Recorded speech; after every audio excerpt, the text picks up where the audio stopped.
வணக்கம். Containers account. A container is anything in which goods are packed for sale. The word containers may refer drums, boxes, packages, cases, crates, bottles, barrels, empties and casks in appropriate situations.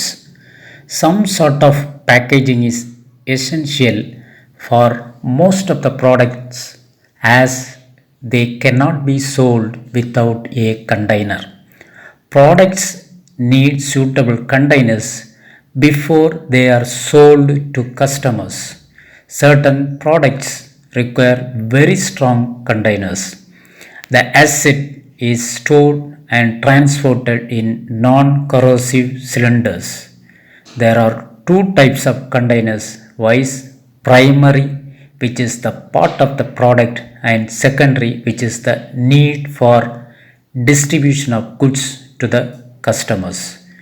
Containers accounting is very important if we pack our product in containers before selling it to the customers.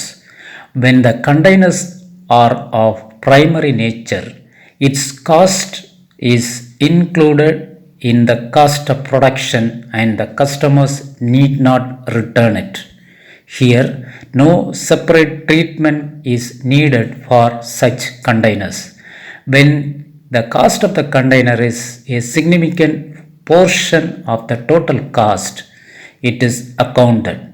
The difference between the charge out price of containers and the refunded price is known as hire charges.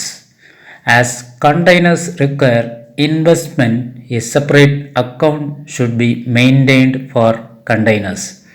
A separate account is not necessary for non-returnable containers.